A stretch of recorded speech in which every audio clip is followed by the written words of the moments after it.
And welcome to the show. Happy Wednesday. We have much to discuss today. I see many of you are already commenting on the title that Planet Fitness is allowing biological men into women's bathrooms and locker room spaces. We're going to talk about that today after a woman claims she saw a man inside the women's bathroom shaving. We're also going to be talking about the Boeing whistleblower who has now been found dead whilst in the middle of what is a months-long deposition about all the things that Boeing's were doing wrong with their airplanes. Most recently, you guys heard about the door plug that flew off of an airplane while it was mid-flight during its landing. It could have led to a death. Luckily, it didn't, but this guy was blowing the whistle on everything that was happening at Boeing that may have led to an incident like that. Plus, we're going to be talking about whether or not TikTok is going to be banned. It's been the topic of much conversation recently. Will it be bought by a U.S. company, or will we be saying goodbye to TikTok? Plus, we have great news coming out of England,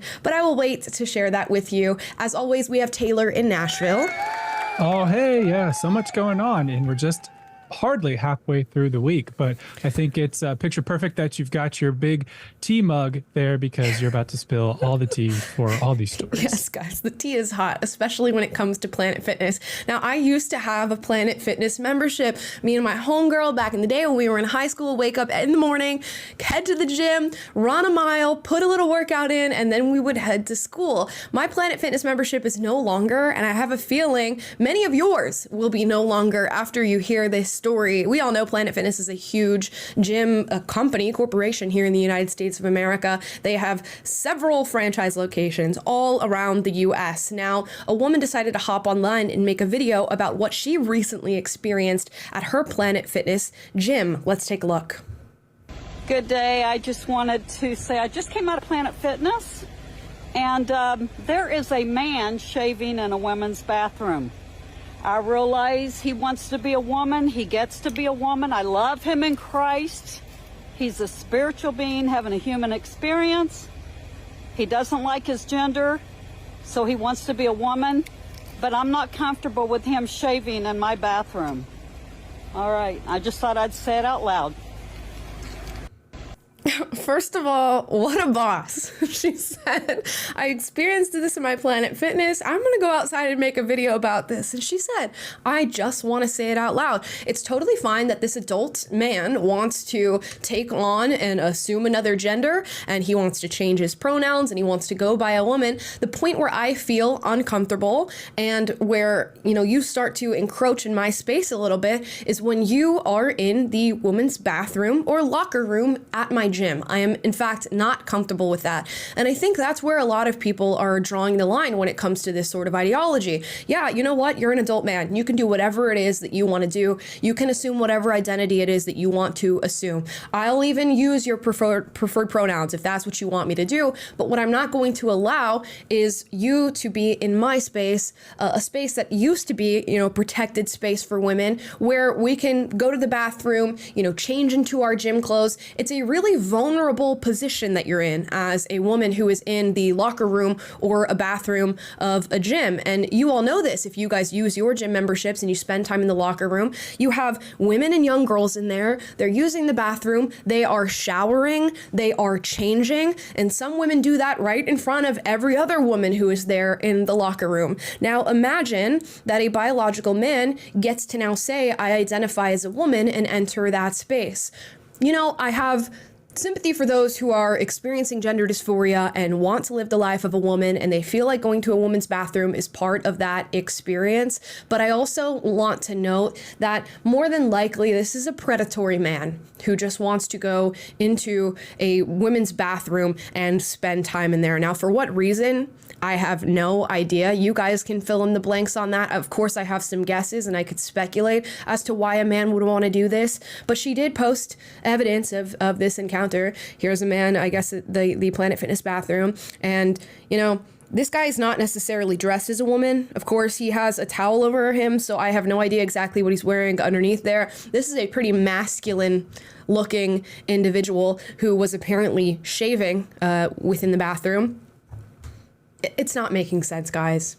And again, I understand if you want to take on another identity, but should my comfort be what is lost in the mix and in the conversation of all of this? And I can't imagine there are a ton of women who actually feel comfortable with a biological man being in their space. It's very reminiscent of what we saw with Riley Gaines, the NCAA swimmer, who came forward and said, hey, you know what? It's not okay that we're competing against transgender athletes. That was one point. But another point was that Leah Thomas, that NCAA swimmer who was in question, the one who was once a male but began to identify as a woman, was exposing himself in the locker room to the fellow competitors in a female locker room. Do we think that this is okay, guys? What world are we living in? That you can now have a man in your space? In any other time in human history, we would have been able to go run to the front desk of that gym, say there is a man in the women's locker room, either exposing himself or even not exposing himself, and this would have been taken care of. The man would have been removed from the premises, told he was not allowed to be there, probably would have had his gym membership canceled, and you know what? Honestly, would have had the police called on him, and this would have been an assault. But now, this is okay. And according to Planet Fitness policy, transgender identifying individuals are just allowed to use whatever bathroom that they see fit for themselves, regardless of what point in their transition they're in, whether or not they just self-identify while looking like a full-grown ass man. You can just go into the women's bathroom. And a former employee at Planet Fitness had brought up this very same concern, saying, you know what, I don't think this makes sense that we allow men into our space. And this is the Planet Fitness policy and what they said in regard to this employee's complaint. Quote, all members, including transgender members, may use Planet Fitness locker room facilities and programs based on their self-reported gender identity. These facilities include bathrooms, showers, and all other facilities separated by sex. Whether possible, Planet Fitness clubs should maintain private changing areas in each locker room for the comfort of all members. So what you're just meant to do is just use a private changing room. Never mind that there's a man in here and he can change if he wants to, or use the facility in any way he sees fit. You just go to a private section and make an even smaller female space for yourself, and that's what's meant to provide you comfort in times where men can just walk in to your space and hang with y'all. Y'all feel comfortable with that? I don't. And the policy goes on to say that discomfort, if you do feel discomfort, some members may feel uncomfortable with a transgender member using the same locker room facilities, bathrooms, etc., that are separated by sex. This discomfort is not a reason to deny access to the transgender member. And you mentioned that in saner times, the male using the female's bathroom would probably be escorted out by security and have their membership revoked.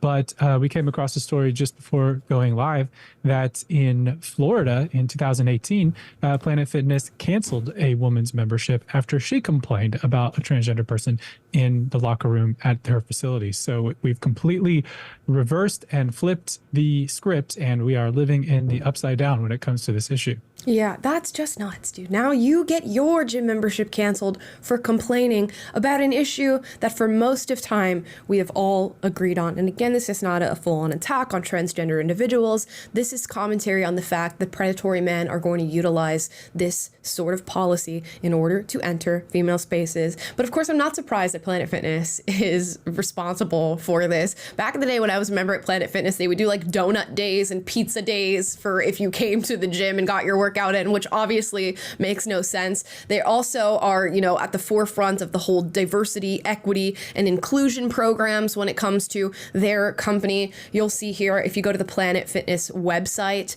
that they have this sort of championing inclusive fitness for Black communities as one of the largest targets and fastest growing franchisors and operators of fitness centers with more members than any other fitness brand.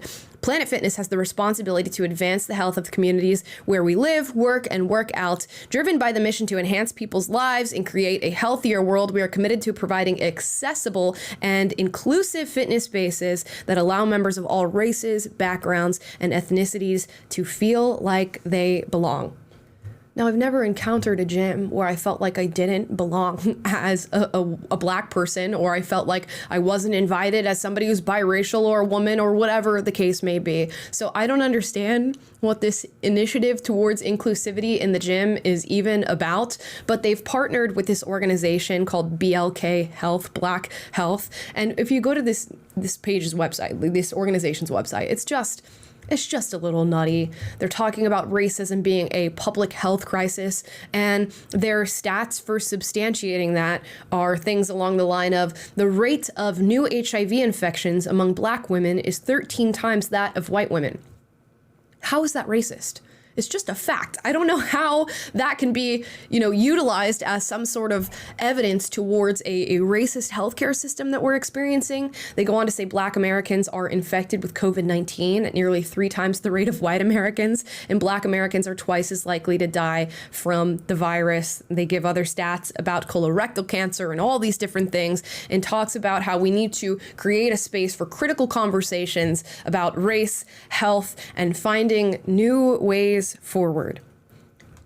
I'm sorry, I don't understand. Even as a half Black person myself, I'm not understanding how these things are interwoven with one another. Then how an organization like this needs to be working with Planet Fitness. How Planet Fitness is not already an inclusive space as far as race is concerned for a gym. They're so inclusive, they allow men to go in the women's bathroom. Like, what more could you possibly need from your gym membership, ladies and gentlemen? It's like, just be a gym, that's if you were interested in providing that service and being a successful company, then that's really all you'd have to do, right? And the irony of them wanting to be this like very open, safe space, judgment-free zone, etc., that's their branding. And yet it's not a safe space for women when it comes to their restrooms. And it is not a company that is just doing its job of being a gym. They are deliberately forcing these policies. They've doubled down on them when confronted. And then you go in the gym. I was a Planet Fitness member up until recently as well, because it was the nearest, most convenient gym to where I live, as it is for millions of Americans. I think I saw they have nearly 20 million members across the country. But you walk into their gym and there's this racial equity in fitness stuff everywhere, and it's just, this is shoved in their face. They have these crazy policies that they could just be doing their job, just like we talk about in the film industry or gaming or whatever it may be. You could just be making good films. You could just be providing a gym where women can be safe, men can be safe, and can focus on their workout and not have racial agenda preached at them, or not have to worry about other things going on. But instead, they choose to take the activist stance, as is the case with so many other companies. And I think people are tired of it. Yeah, so rethink your Planet Fitness memberships for those of you out there using them for your gym, because my goodness, do they not care about your comfort, nor do they care about protecting women and their spaces. Now, speaking of companies that don't care about your protection, we are going to move on to this story out of Boeing that has been sweeping the nation as it has grown increasingly suspicious. And we're going to talk about a whistleblower who has now been found dead. Now, this guy was going to provide a bunch of key evidence. He's a former Boeing employee named John Barnett. Now, he got to experience a lot of what was happening on Boeing, the building of the planes, the inspection of the planes, and he had some red flags that were raised for him that he wanted to share. And he was in the middle of an ongoing deposition against Boeing for their mishandling of the airplanes as a manufacturer, as well as just ongoing safety concerns and things that he witnessed while working as a Boeing employee. Now, let's read some of the things that were outlined as far as his concerns. It says here, 1 in 4 oxygen masks installed were faulty and would not work during emergencies. 1 in 4, 25%. Workers were being told to deliberately fit substandard parts, such as ones in scrap bins, to aircrafts in order to hurry up production, and general safety measures were being ignored by under-pressure workers. Now, this guy, John Barnett, was staying at a hotel in the midst of what was this lengthy deposition against Boeing. Now, I guess his lawyers had called to check on him at some point. They called the hotel. Somebody went to check of his whereabouts, and he was found deceased in his car, allegedly due to a self-inflicted gunshot wound. Now, I say allegedly because this is sus, guys. This is super sus. Now, they do say there was a letter found alongside his body in the car. So they're going to investigate that. But even his lawyers are saying that they hope they leave no stone unturned when it comes to this investigation. Boeing is one of 2 major airline companies here in the United States. The other one is Airbus. So this was a big deal that he was going to come forward with these very key pieces of evidence. And he'd already started rolling out a lot of what he had seen whilst working as an employee at Boeing. This has huge implications, because if what he was saying is true, and the evidence he was bringing forward really does indict Boeing in a series of major incidences that they've had as an airline company, it was going to cost them a lot. And of course, they're now under a federal investigation looking into all of the things that John Barnett had brought forward, as well as other issues that have occurred at Boeing independent of his own deposition as to what was going on there. So this company is not doing well. You know, your girl already hated flying and is terrified of flying. Now I'm like, I don't want to go anywhere near any sort of Boeing aircraft, but it's almost all the aircrafts. It's a lot. They have their hands in a lot of what we are experiencing as far as air travel here in the United States. But now they have these major websites coming out where you can avoid Boeing airplanes altogether and put in, the flight path that you want to take, and they will try to get you a flight that doesn't involve the Boeing 737 or the 737 MAX, which are the key, airline, the key planes that are really generating a ton of concerns. Now, as I said at the top of the show, you'll remember that aircraft that had the huge door plug sort of fly off the plane 16 minutes, I believe, before the plane was meant to land. Now, luckily, there were no passengers sitting in the seats where the door plug flew off. Otherwise, they could have literally flown out of the plane and died. And after an investigation, they found that this was due to a bolt being improperly placed, or the wrong bolt being placed. And if you look at John Barnett's testimony, where he's saying they're working these employees and telling them, get this done quick, get it out, use scrap pieces for the planes to put them together if you have to. And then when it comes to inspections, which are meant to be done by the FAA of these aircrafts, Boeing is employing the people doing the inspections. Of course, that's a conflict of interest. It's absolutely ridiculous that this has been able to go on for so long. And honestly, this has led to many incidences. We've had 5. Boeing has had 5 incidences in the last week now involving their airplanes. Most recently, a fuel leak as an airplane was taking off on the runway, and that airplane had to then go and emergency land. And that is number 5 in 1 week. So did this guy take his own life? I don't know. His lawyers are saying that he was in really good spirits over the fact that this whole case was going on, that he had mentioned several times that he could not wait to be done with his hotel stay so he could go back to see his family. And now he has turned up dead in the middle of his stay whilst going through this deposition process. I'm not fully convinced this guy killed himself. I don't know if I'm legally allowed to say that. Allegedly. I am not implicating Boeing in this whatsoever and saying that they're responsible. I'm just saying this is really suspect to me. And you're not alone. We have nearly 300 votes so far in a poll we have in the chat asking if you guys think that the Boeing whistleblower killed himself. And 89% of you are saying, no, you do not believe so. So yeah, there's definitely a lot of smoke here. And I don't know how you determine, when something like this happens, are we going to get the truth? You can't help but think of the Epstein situation and just the amount of cover up that happens when the stakes are so high. And you're right that Boeing effectively has a monopoly on the manufacture of aircraft that are for commercial aircraft in the United States. Right. You mentioned Airbus. Airbus, but they're actually a French company. So the stakes are so big because Boeing is the United States' premier manufacturer of commercial aircraft. There's billions and billions of dollars at stake. They have all kinds of deals with the government, etc.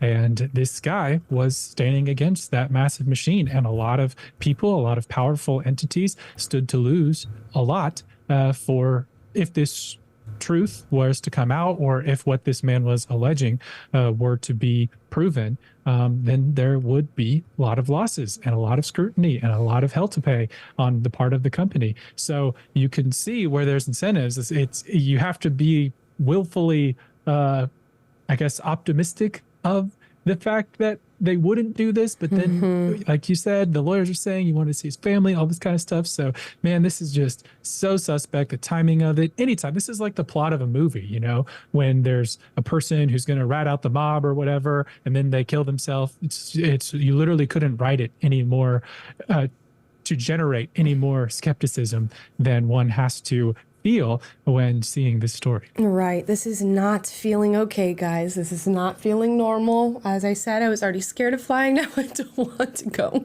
anywhere. They really do. This is not about whether or not Boeing fails or goes down. They have to improve. And I believe they've been placed under a 90-day order to improve the safety of their aircrafts. I mean, recently here in the state of California, you had a Boeing flight leave from San Francisco, and one of the wheels fell off of the jet and landed on a car. Now, luckily that car was empty, but the car was crushed, obviously, by this wheel falling off as the plane took off. So there's a lot to be said here. Broad implications when it comes to air travel, placing profit over quality and over the safety of your customers. And that seems to be what the case is here. I believe Boeing and McDonnell Douglas, another company, ended up merging together in 1996. And it was made very clear at that time that McDonnell Douglas, although they were the ones being purchased by Boeing, cared far more about profit than they did about actual quality and than they did about the safety of the passengers on the aircraft. So a lot to be said there. And this is really an indictment on large corporations at large, and how they're treating the quality of their products and the manufacturing of their products, and how in a lot of ways they no longer care about the consumer. We're seeing this at Boeing. We're seeing this at several other companies. And I think this is just going to be sort of the culture of the time. And it's something that we all need to recognize and move towards a greater outcome where we really do care more about quality than just churning out aircrafts and getting people from point A to point B as fast as possible with the scrap metal and paying off the people who are doing the inspections. It really is insane. Of course, air travel remains the safest way to travel if you're going to travel, but this is very telling. And to think, if that door plug didn't fly off that airplane, it could be that we were never going to be talking about this, and this was not going to come to light in the way that it has, and it wasn't going to get as much scrutiny as it deserves. So we're kind of lucky that that incident happened and that nobody died, although others were injured, so that we could sort of blow the top off of what is a much bigger story involving this U.S. airline company. Yeah, 5 instances in a week. I mean, you're Nuts. right. We're lucky, but how long will it be before something more severe happens? And just one more thought to be added to the conversation. I think we'd be remiss if we didn't kind of connect the dots a little bit here. Like we've talked in the past about Spirit Aerosystems, a manufacturer of a lot of the parts, the part of the door plug that fell off the plane in question that you mentioned earlier. And they are a company that has prioritized diversity. And you can say, I mean, I don't think you can say that because they pride themselves on having an all-female design team, or that they have all these racial initiatives and quotas for the company, that is explicitly the reason for the failures. But what you can say is that is part and parcel of the prioritizing of profit over safety, because the reason why a lot of this diversity stuff ends up getting pushed is because it's a requirement that comes with ESG, and ESG is how you get access to cheap money in order to run your company, in order to have capital to invest. So it's a faster, easier way to get capital than would be going through other methods that don't require the DEI and that type of stuff to incorporate in your company. So there's a lot of other tentacles and things at play here, whether it's profit motive, whether it's ideologically driven, but what is suffering is safety. And that is something that I'm not willing to bet my life on this DEI stuff. I'm not willing to place my life in the hands of someone or a company that is beholden to it. And so I think we need to dig down to the roots of this stuff and expose all of it, like this whistleblower was trying to do, so that we can return to a place of safety and root out the corruption and ideology that is in these companies. Yeah, I mean, at the very least, like the time that you are spending on diversity, equity, and inclusion is time and resources that could be spent on quality. So that alone shows you the sacrifice that is being made in the name of a much larger agenda, when in reality what's going to happen is failures on behalf of these airline companies, and failures means injuries and deaths. I watched John Oliver, who did an amazing special on Boeing about 6 days ago, which is not even updated with what has happened to this whistleblower. There's an anti-ice mechanism that is in a lot of these Boeing 737 Maxes, and if a pilot leaves it on for more than 5 minutes, this can lead to injury, death, and engine failure. And he actually found a photo that a pilot had just left a sticky note on the dash in the cockpit that just says, anti-ice, no more than 5 minutes. And that's his reminder to just not leave this mechanism on that could lead to engine failure on for more than 5 minutes. Is that not absolutely insane to you guys? He even went into some of the crashes that had happened, I forget in which countries, where of course hundreds of people lost their lives because these planes went out over the ocean and they crashed. And it was based on a mechanism that had a single sensor that would then, send the plane from face up to, butt up. And that sensor being, hit and the plane crashing. And this happened on more than one occasion with hundreds of people losing their lives. When you just think about the fact that there are actual idiots who are working behind the scenes in things that directly affect whether or not you live and die when you go to air travel, insane, guys. Insane. Now, speaking of idiots that run things that directly affect your lives, let's talk about the government. And, what a transition. and this new TikTok ban that everybody is talking about. You guys know I'm on TikTok. Taylor's on TikTok. I got my start on TikTok. I'm sure many of you are on TikTok yourselves. This one says here, the U.S. House officially passed the bill to ban TikTok if owner Chinese company ByteDance refuses to sell the platform.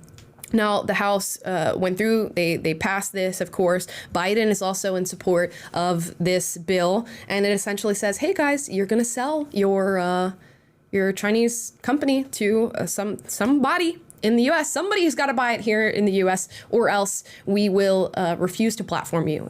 TikTok is going to be banned. Now, just on a sheer principle level, I don't agree with this whatsoever.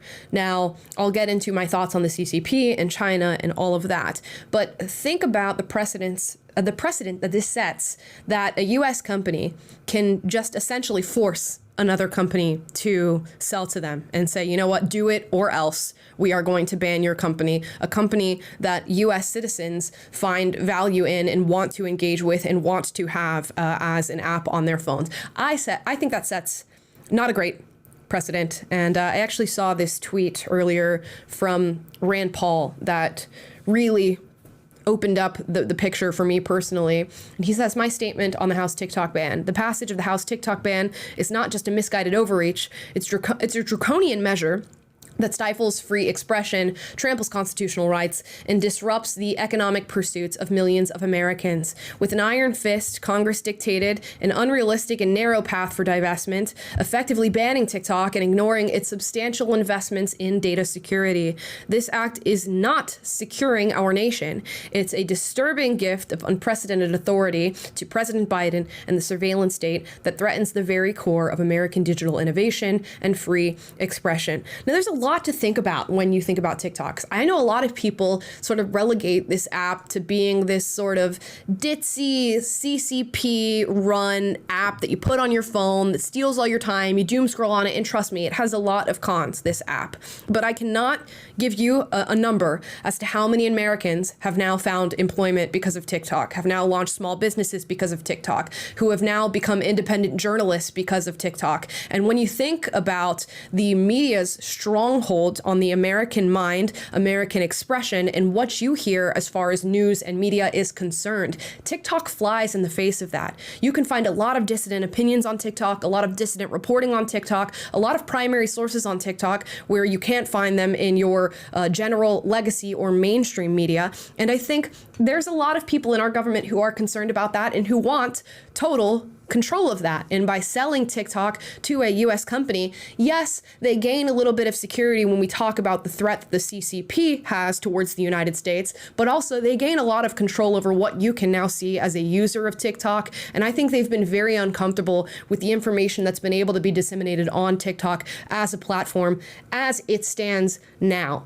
And I don't think that's talked about enough or acknowledged enough, that we do get to exercise a ton of freedom on that app. Now, do I agree that the CCP is a threat to the United States and shouldn't be able to access American data and just data farm Americans at, any time of the day when they're on this app or even when they're off this app? Of course, I agree with that. I think that's a problem.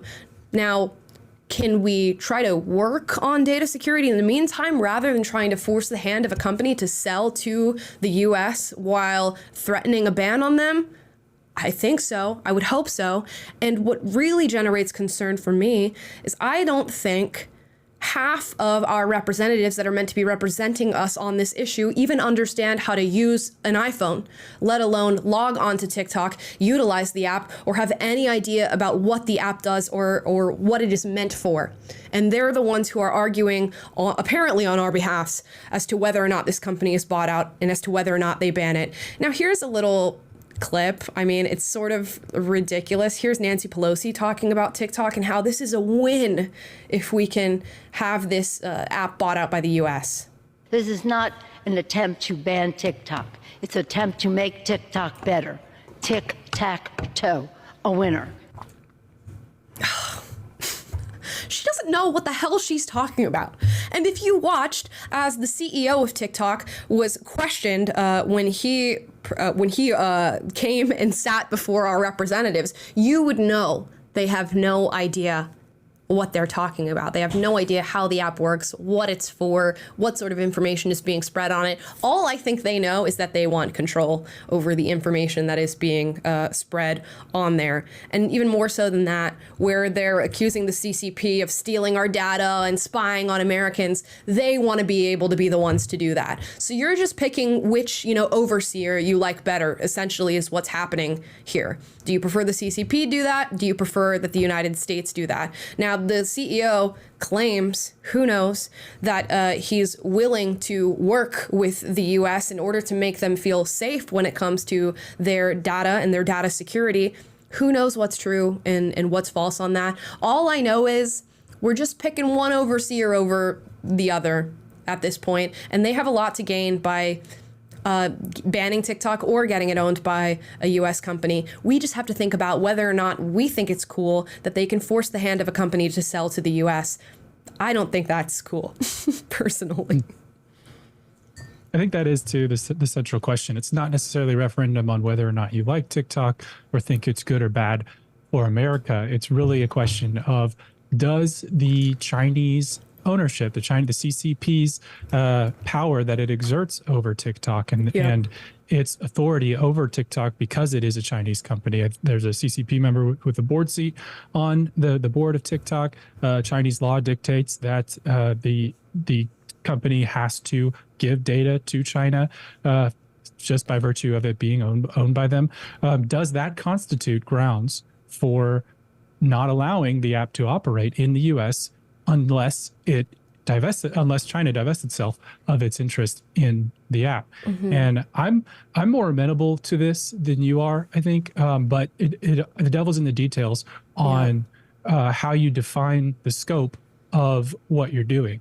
Because if it is just a narrow, in this case, we want to force China's hand with regard to TikTok, and that's all that this law is doing, that's all that the bill would accomplish, then I think I support that more than not. I think the positive outweighs the negative, as long as we're not establishing sweeping precedents and sweeping authority to do so in the future with other kinds of things, or giving the executive branch power to do so.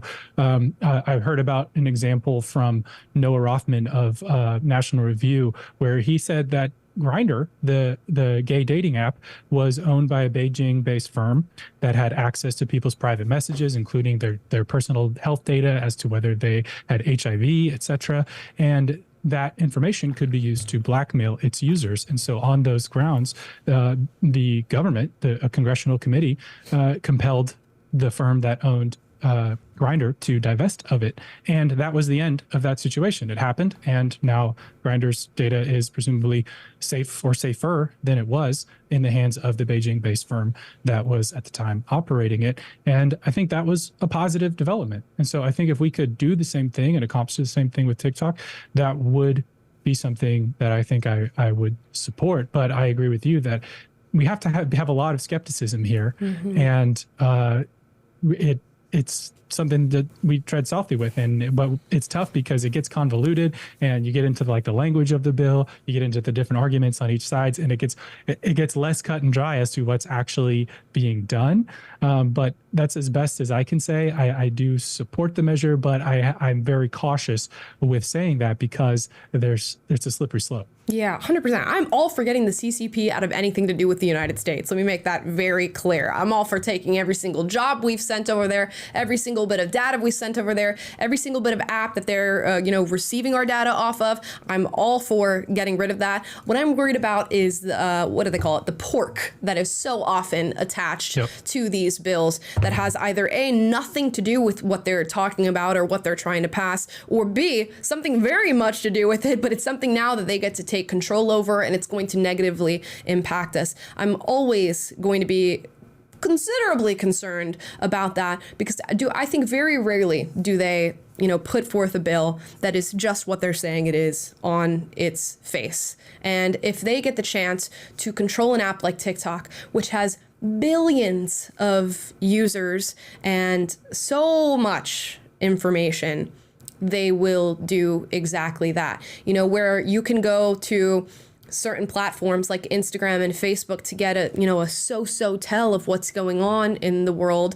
TikTok and X are two platforms that generate a lot of independent information, independent journalism that doesn't really get to exist on these other platforms. And you'll know I have problems with TikTok too. They are banners, they get a lot of content censored, and I've had plenty of problems existing on that app. But I will say there are tons of positives to the way that people can engage on that app and what they are allowed to share. And I'm not so sure that if the US gains control about that, especially these old politicians who don't even understand the app, they're gonna try to exercise as much control over it as possible.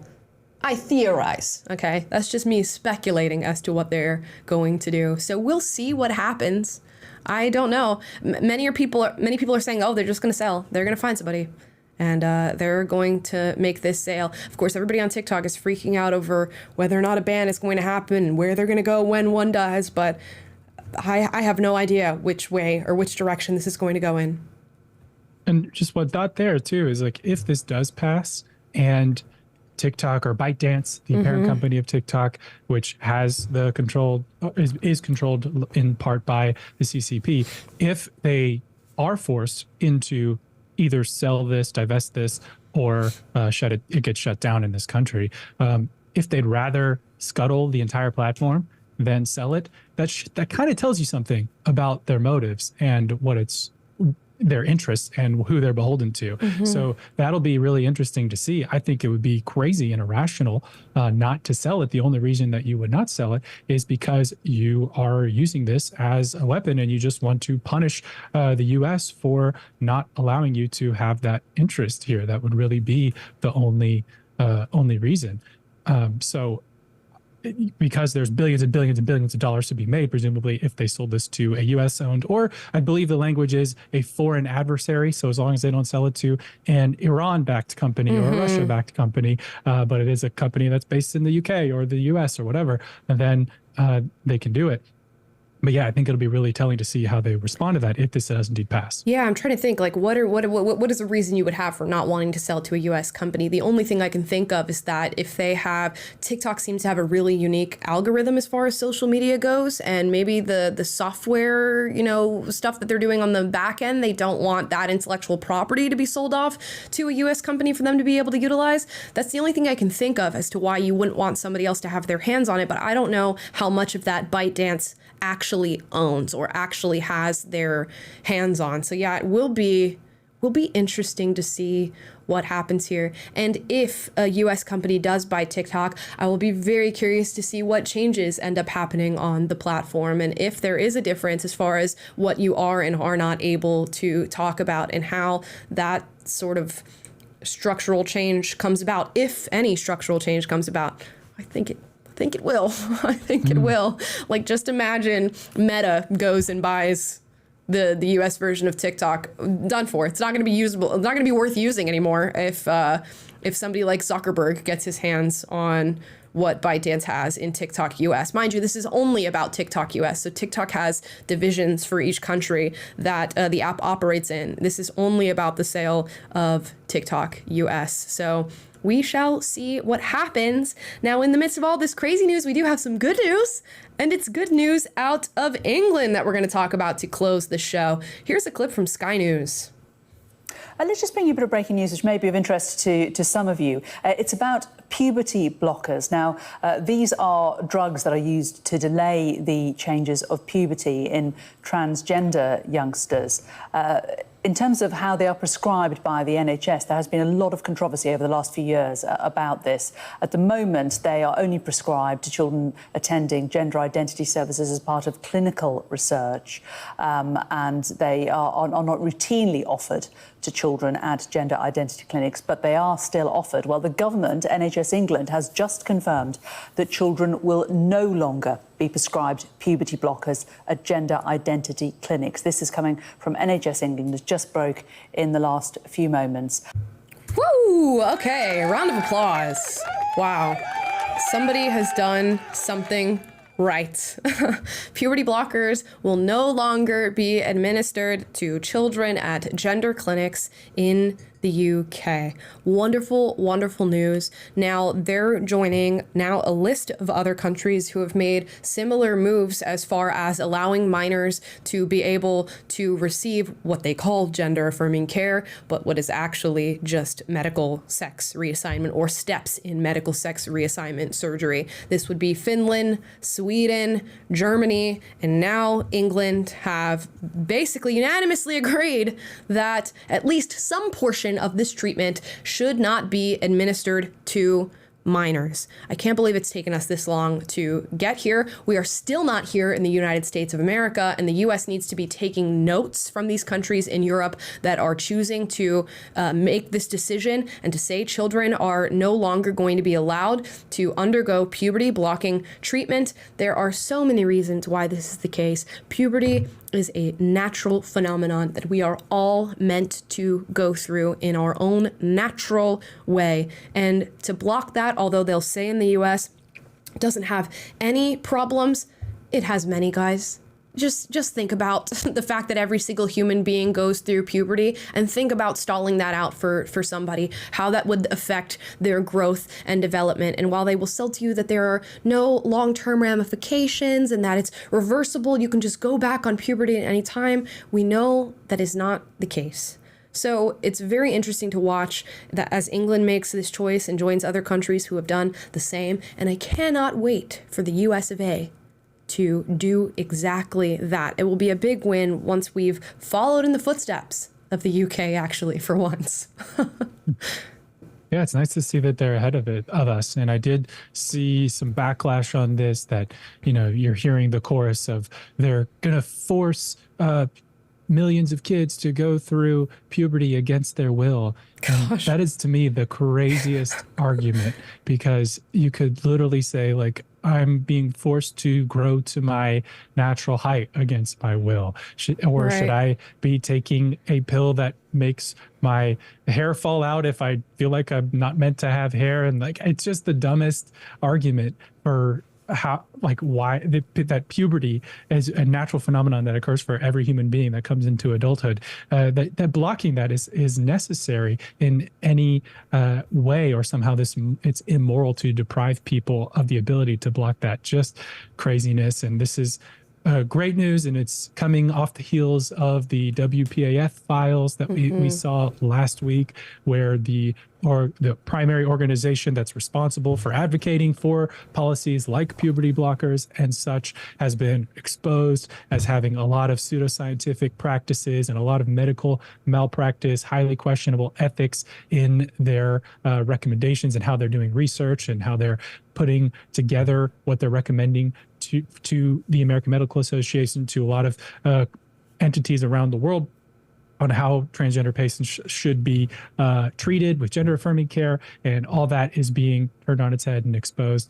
So this is another victory, not necessarily as a direct result of that, but in the wake of that. So it's nice to see that it feels like the tide is turning ever so little by little on this issue. Yeah, 100%. This is a win. This is a win for the kiddos, guys. I mean, the most vulnerable in our society are being directly impacted by this. And I'm so glad that a barrier has been placed. No puberty blockers, guys. No puberty blockers in England. That's a wonderful thing. You have to think about how many kids make the decision to go on puberty blockers. And because they've made that decision, it throws their system so out of whack that they are pushed further down the path of sex reassignment, transgenderism, and the whole gender dysphoria ideology that has now come packaged with this affliction. There is no greater win, I think, than allowing and making a child wait to make these very, very pivotal decisions until they are through the process of puberty. We've all been there, right, guys? We've all experienced puberty. It's an extremely turbulent, uncomfortable time. You don't know left from right when you're experiencing all of that, and your brain is like almost hijacked by the things that your body is undergoing at that time. Allow kids to see their way through that before they make pivotal decisions about their bodies that are irreversible.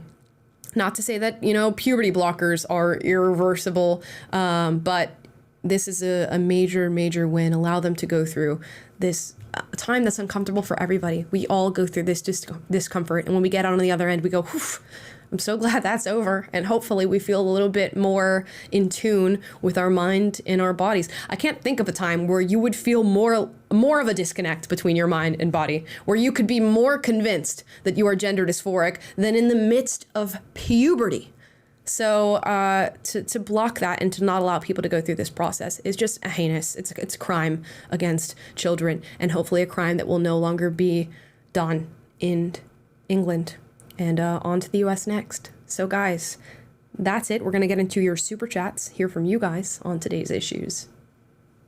Alrighty. Our first one today is from YouTube is censoring your comments, which I guess they weren't in this case, but says, honestly, the solution for Planet Fitness would be if women just started changing in the men's room. It would make everyone happier. Yeah, I'm sure it would make the men in the men's locker room happier if women began doing that. Wowie, wow.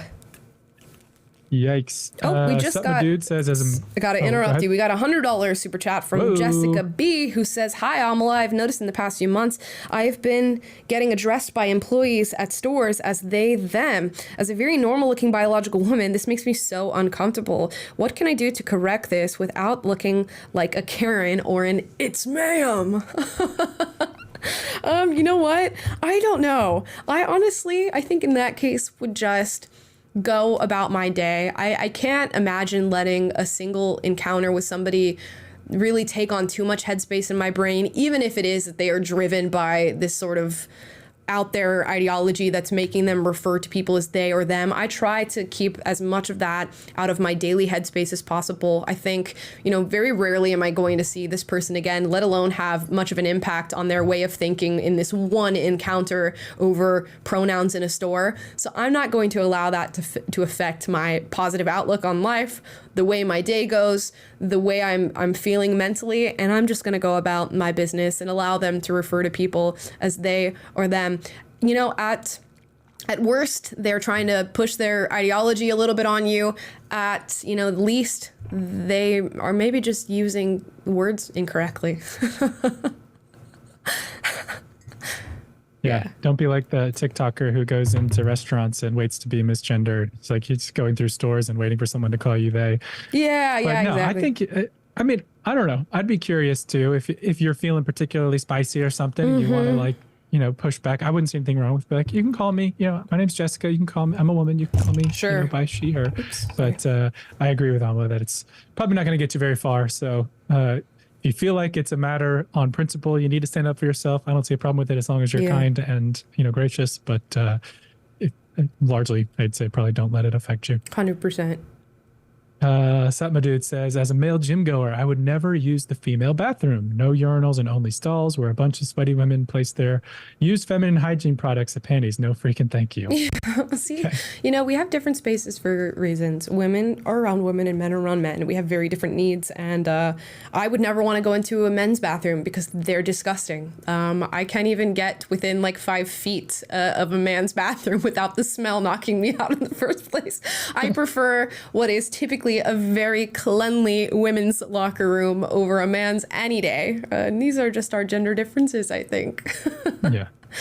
Men's are definitely grosser, but there's a reason why we have our own spaces, guys. The homeless veteran says the Boeing whistleblower is just another reason why a lot of us never come forward for specific things. Pretty certain I might know the team that got him as well. Not even TS/SCI has that access. Yeah, I don't know. It seems very, very sus. And when you get into calling out major institutions with a lot of power, I guess you constantly run that risk of allegedly being taken out in that way. Now, I'm like trying to logically think through how this could be. Maybe he was under a lot of stress and he just didn't want to deal with what he was dealing with anymore, and he decided to, call it quits. there's also maybe they were threatening him. I can imagine if you have something like this going on, they can hire people to just go and threaten you at any given moment and scare you. And I've heard stories of people enduring exactly that from taking on certain cases or being part of a certain case. And if you're being threatened left and right, or your family's being threatened, you're probably gonna, take yourself, blackmail. They might have found something on him and say, we're gonna release this to the world. Your life is over. And then he goes, okay, well, I'll just go ahead and, beat you to the punch on there. There's so many different things that could be happening, especially with a company that is as large as Boeing, allegedly. So, I don't know. So many things. So many alleged things, allegedly. So many alleged things that could allegedly be happening in this alleged. Amy says, I've seen a man dressed as a sporty corn star at my Planet Fitness. I would cancel my membership, but your girl's trying to lose weight. 40 down, 30 to go. Dude, the gym is treacherous these days. Treachery is just how I describe the gym experience. I see all these videos of just like OnlyFans girls doing stuff in the gym, men dressed as women doing stuff in the gym, men going into the locker rooms at the gym, people filming one another at the gym. I just can't. Like, what happened? We used to just come here, get your workout in, mind your business, and go home. I told you guys on Instagram about my experience at the gym where I went there, what was it, a few weeks ago probably, and I went there around like 8 o'clock at night, and this guy's there. He's like a short, kind of chubbier Hispanic guy, and he's wearing a little Trump hat, and he's taking a barbell, and he's crouch walking on the gym while putting the barbell on his shoulder and like looking through what is an imaginary scope on this barbell, holding it and like crouch military walking and like moving it like he's shooting at targets at the gym in front of everybody. And some people are looking at him kind of weird, like, what is this man doing? That's really strange. But then they just go back to their workout. And I was like, you know what? This is suspicious. I'm going to get out of the gym. What if he's a weirdo and he's got like a gun in his duffel bag and he's just testing the waters right now to see if anybody's going to engage him while he's doing this with a barbell in the gym? I'm just going to leave. Why can't I just go do a workout these days? Why do literal freaky people have to be at the gym doing this sort of stuff?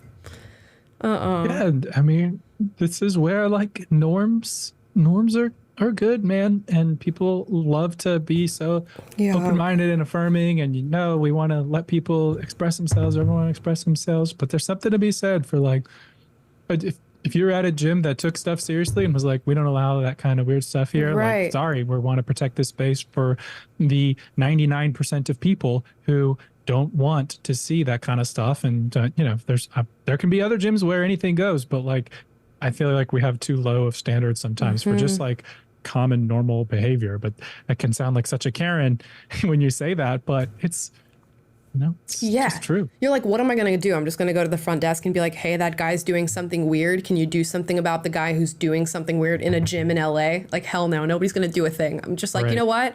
My survival instinct is telling me to get the hell out. I'm just going to go. And I can't believe the amount of people that watch that happen right in front of them. And they're just like, oh, I'm just going to go back to working out. Is y'all's instinct not kicking in that you guys need to be out of this situation? Whether or not something happens, I'm leaving. Are you kidding me? Not today. Should have got my video. That's the kind of stuff that goes viral. I wanted to, but then I'm like, you know what? I'm not going to risk it. You.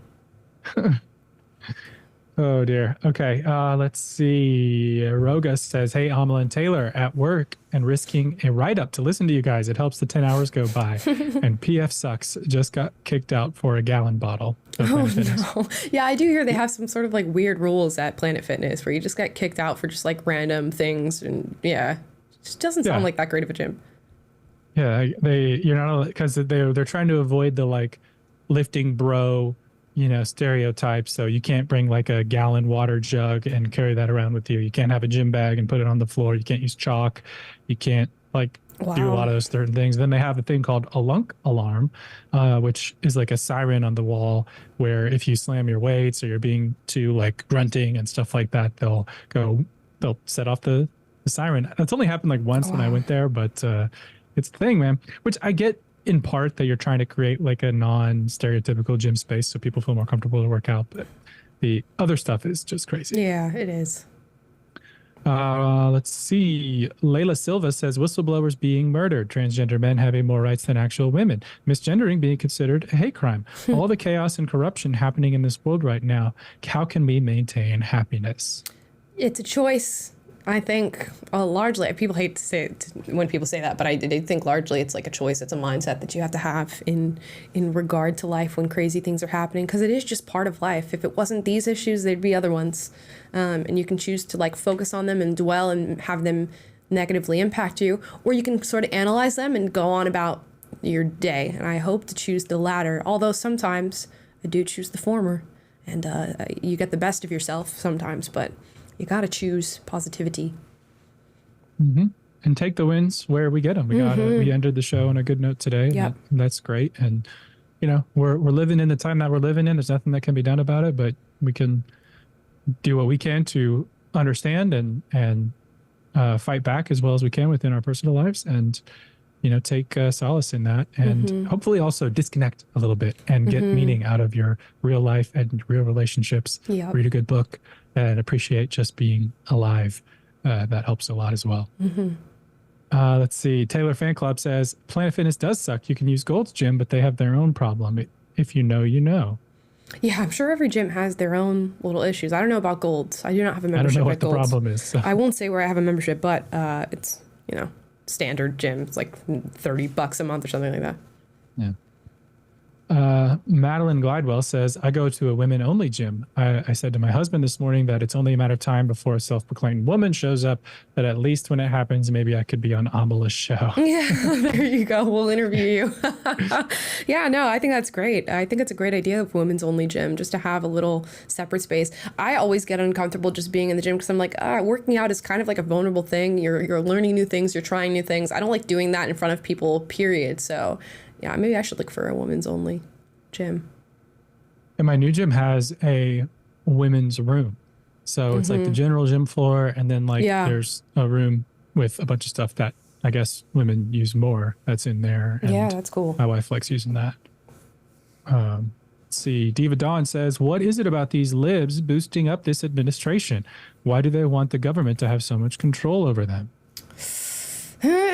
Because they claim to be helpful. I don't know that it's going to be all that helpful. I think it's just a different fundamental belief on what the government is meant to be for. I think the government is meant for very few things, and they're meant to do those very few things really well. And then other people think that the government is sort of like a catch-all for everything that society needs to be running and happy and fulfilled, and that we need to run to them when we are lacking in those categories. So I think that's where we get to this sort of government overreach that we're experiencing now. Well, Haka says, hey guys, as far as TikTok is concerned, shouldn't we be more worried about AI? Isn't that far worse and concerning about overall privacy? Dude, I'm kind of black-pilled on the idea of like privacy and data theft and all that stuff. I'm like, if you don't want China to have your data, why the hell are all our iPhones made over there in their factories? You don't think they have every single thing you're doing on your iPhone right now? Please. You don't think the US government has, every single thing you're doing on your phone right now? Of course they do. As far as like the data concern thing, for me, the ship is long gone. She sailed away a long time ago, and they definitely have our data now. That's why I guess I'm just not so sold on this whole TikTok ban thing. And I have a feeling that like there's a man behind the curtain somewhere, and there's something else that's being brought out of this whole house ban that's happening right now, because girl, they make the damn phones that you put TikTok on. You don't think that they know everything that you're doing on it? I don't know. And it's just like these same people who claim to not want China to have your data, they're like making essentially a huge runway for all these companies and corporations to outsource their work to China and to have an amazing relationship with the CCP. So I'm just not convinced that they view the CCP as a great adversary as it actually is, and that they're actually making movements to, alleviate that adversarial pressure. But then that's just me. I don't know. I'm kind of like cynical on that whole point. Clearly. Yeah, and there are reasons to be. I'm going to skip ahead, though. We just got one from our friend Amir Odom, who says, why are you guys so amazing? Aw, Amir! What's up, Love Amir? you. We need to have him back on the show. Amir needs to come back Totally. on. We have always much to discuss, and Amir is such a fun guest. You guys love him. We love him. Also, follow Amir on Yep. YouTube if you don't already. His YouTube channel is banging, so go subscribe. Yeah, he's killing it.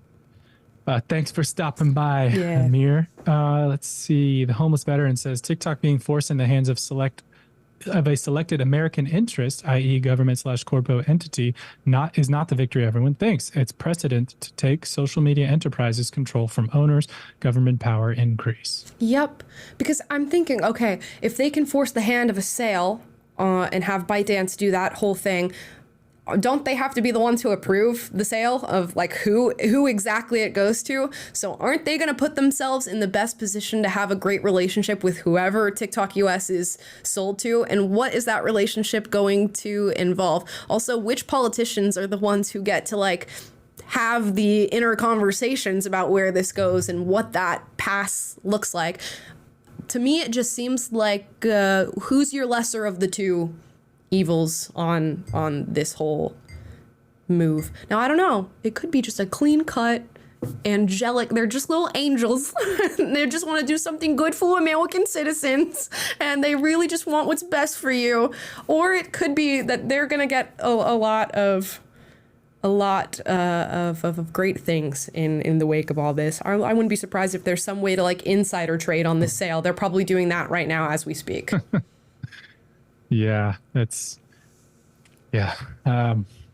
guess we'll keep going. It's like the devil you know or the devil that you don't. You don't, know, exactly. That is a reflection of like there should be a congressional oversight committee that is overseeing the policy that we're going to implement toward this ban, and then whatever sale would be happening. And those congressmen and women should be representatives of the people looking out for the people's interests. Yeah. But there's a disconnect between looking out for the people's interests and looking out for their own interests, corporate interests, interests of lobbyists, etc. Mm-hmm. So you end up with something that isn't really good or necessarily better for the country than the status quo. That would be the only argument for, not doing it. But then on the other hand, you have an actively hostile nation that clearly you have reason to believe is exploiting their access to American data and everything through this. So it's like, which one way do you want to get screwed, basically? And 100%. do you want to bet on your own system, the corrupt system, or do you want to expose yourself to the foreign adversary? I'm like, we need to deal with both is the real answer. We really got to deal with both. They're I not mean, mutually exclusive. yeah, like you guys heard when Mark Zuckerberg went on Joe Rogan and was like, hey, yeah, the FBI reached out to Meta on behalf of essentially the powers that be and said, let's tamp down that Hunter Biden laptop story and make sure that nobody can read about that. That's a significant amount of power to have. People are using TikTok way more frequently than they're using freaking Facebook and Instagram. So now if they get that switched over to the US, imagine all the different stories that you would have heard on TikTok had it been owned by a different company that you're now never going to hear because the FBI and the CIA and all these different entities have now control over what it is that you get to see. I just think, this is a wolf in sheep's clothing in so many different ways, but it's also bad in the state that it's currently in. You just need Elon to buy it. Yeah, for real. Elon, Where's Elon? Okay. Chloe Bryan says you can't force someone to go through puberty. They just go through it. Exactly. 100%. It's just there. It just happens. It's again, language play. They're really good at language play. And that's one of the major ones. Yeah, and that's just the issue. Like, by definition, if you're prepubescent, you're a minor. Yeah. And so you don't have the wherewithal to be making these medical decisions that have long-term impacts on your body. And what other situation do we allow minors to do that? Period. It's just, there's zero justification, man. The homeless veteran says, look up Michael Hastings' cruise control on cars is just programming. And programming can be a very convenient tool for assassinations. Just programmed speed to infinity after a certain speed. No, I've never heard about that. That is a conspiracy theory if I've ever heard one. That would be crazy. I heard Rogan talking about this. Huh. Like I don't remember what it was, some guy in the 80s, that a high profile figure who died in this way. And they think it was because his car, they took the brakes off of it or whatever. And, I mean, I wouldn't be surprised. But now all these smart cars and things, there's going to be a million ways you could somebody in. Yeah, what was that Obama movie where the Nobody would Teslas know. all get hacked? Oh yeah, what's came it out. called? You guys will know down below. My gosh, we just Yeah, watched put it in the it. chat. Help us out. Hoy Minoy says gender reaffirming care for children is and should be considered child abuse. Children need to be protected. Yes, it is child abuse, and my goodness, just inflicted by your parents is insane. I can't imagine being a child who's gone through that and then looking back in adulthood at something that your parents did to you like that. Oof. Cough, Crazy. Jazz Jennings, cough. KDP3 says, first live super chat. Love your podcast, Amal and Taylor. It's refreshing to hear this point of view after seeing all the garbage on YouTube lately. Oh, thank you. Yeah. Hopefully we get to stay here. Hopefully they don't take us off. We're always like, before we write the title to the show, like, are we allowed to put this on YouTube? We wrote today's title and Taylor's like, do you think it's going to get taken down? So hopefully we're here to stay. The movie is Leave the World Behind, by the way. Great. Said Marvin Miller and Lexi in the chat down below. Thank you for that. Yeah, thanks, guys. But you watched that. I don't think I did not. It was okay. I gave it like a 6 or something, a 5 or 6 Didn't we do a video on it? Yes, we did. You guys can check it out. Many, I can barely remember. If you haven't seen that movie, we did do a video on it, so you can check it out and get my thoughts on that. Jake Roper says CCP uses TikTok to trans the kids. If you want trans kids, keep the CCP in charge. Yeah, I mean, I guess there's some argument to be said. I just don't know, like, how much control they actually exercise over what is being placed on US TikTok rather than, like, control they place on what's being shown in China. Like, we know TikTok is vastly different, especially for minors in China, than that compared to the US. But largely, I think TikTok and social media is a reflection of who we are, and you can social engineer that to some extent, but transitioning children and that sort of content being on TikTok is very much reflective of where we are as the United States of America. Now, China or the CCP somehow allowing that content to flourish is another thing, but we're creating it regardless. Mm-hmm. And I mean, we have to be most careful on TikTok, probably of all platforms, and posting any content related to the gender issue, etc. But again, there's a question of, is that a result of the influence of the CCP, or is that just TikTok's handlers, the people that happen to be creating its policies, are amenable to that worldview and want to silence dissent to the contrary? And I don't know how you can really parse that out, but it could stand to benefit from, freer speech on the platform. That much is certain. Yeah. Dalton says, OMFG, I'm late for the show. I'll go back and watch, but thank you both for fighting the good fight. Oh, thank you for being here, Dalton. Thank you for the support. You sent one of these heart hands. Hey, I don't know how good mine was, but Nell says, was at a public bathroom and there were 2 women that had an emergency and entered the men's room. Every guy waited outside because we should be in separate bathrooms. There we go. That's very respectful. They had to use the space and the men said, okay, I'll allow them to do that. Very nice. Here. Timothy Robinson says, this is my first time catching a live. I want to say thank you both for the political lobotomy. Amala, do you ever think back to being woke and laugh? Yeah, all the time. All the time. I think about how I would have interpreted the stuff that we talk about today, and just would have been a whole different person. Very grateful for having gone through the journey as far as it's taken me. So, yes, many a time. Yeah, I mean, I know your tone and the way you approach conversation is largely informed by wanting to speak to compassionately your former self. But do you think if your former self watched your content, you would be mind changed, or would you just still be mad anyway? No, I would just turn it off. My former self would have turned cognitive off. Dissonance. Do not like. Yeah, exactly. Just would have just short circuited, I think, and went about my day probably. But once you had to think about the cognitive dissonance from your own experiences and you started questioning, you probably would have found this a good resource. Exactly. Hopefully. Yeah. That's what we're trying to be. Yeah. Moggy the antagonist says, I'm a woman, I'll use whatever washroom is available. Sometimes that's the men's because the ladies' line is too long. I've gotten some curious looks, but whatever. Well, yeah, I think if we're going to compare what's worse, a man going into a woman's bathroom or a woman going into a man's bathroom, it's definitely the man going into the woman's bathroom, and that's because of biological differences. Now, do I advise that you just use the bathroom that you're supposed to use? Probably. You just to not run into issues or whatever.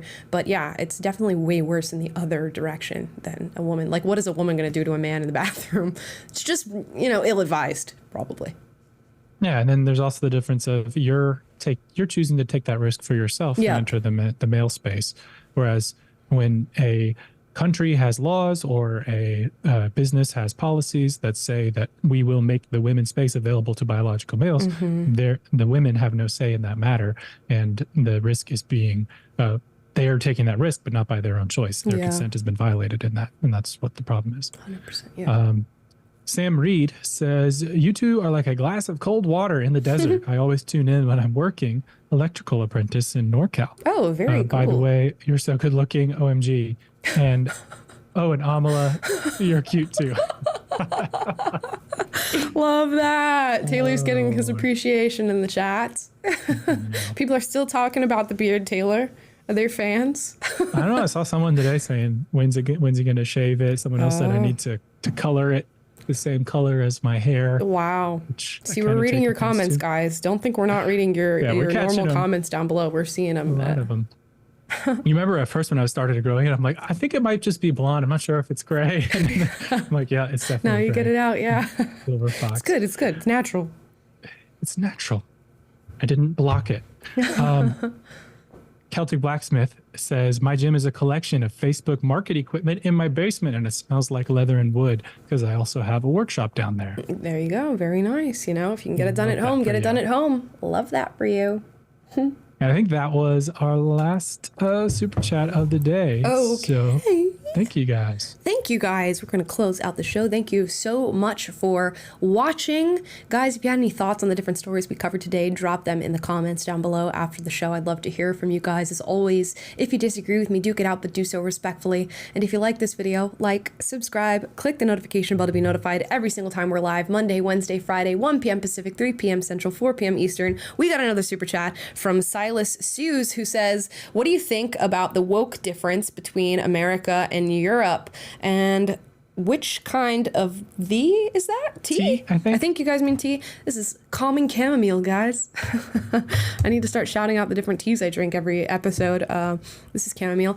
I don't know that there is that much of a difference between the United States and Europe. We're kind of in this like synergistic relationship where one thing pops up here and then it flows over there, or it pops up there and it flows over here. It does seem like Europe is becoming a little bit more, I don't know. I was actually going to say more totalitarian with like freedom of speech and things like that. But honestly, we're getting that here. You guys just heard the story out of Portland where a woman was arrested for misgendering and pushing somebody. And then that ended up in probation and community service. But in Europe, it's jail. It's becoming jail time. So maybe you guys are a little bit ahead of us on stepping on free speech because those protections, or at least the wordings of those protections, are not the same as what we have here in the United States of America. But for the most part, I think we're pretty synergistic. Last time I went to London, which was last year for about 2 years, I felt like, what did I say? 2 weeks. It was Diet America. Yeah. 2 weeks I was there. And then 2 weeks the year prior. And it's just like, okay, yeah, Diet America. This is very much similar to everything we're experiencing in the US. I went to Amsterdam, and at the time they were doing their huge annual Pride Parade because, Amsterdam was, I think, the first country to allow for gay marriage legally. Not that I'm at all against that. I'm totally fine. If you're gay, you want to get married, go ahead. But the Pride parades were all about like transitioning children and protecting trans kids and all these different gender and sexual identities. And I mean, the rainbow flags and people calling for this sort of stuff, they were everywhere. The streets were full. So Diet America. It's just like very, very much the same old same happening everywhere. Anyways, guys. Yes, all the West. Yeah, it's just the West. We're in this fight together. Yeah, we are collectively experiencing this, guys. But we're glad that you're here to collectively experience it with us. And with that, I hope you have a fantastic rest of your Wednesday. Tomorrow's video is for the gamers out there, although it's for everybody. We're going to have an interesting discussion about DEI and the woke agenda involved in gaming, talking Gamergate 2, guys. So keep an eye out, and I will see you tomorrow. Bye, guys.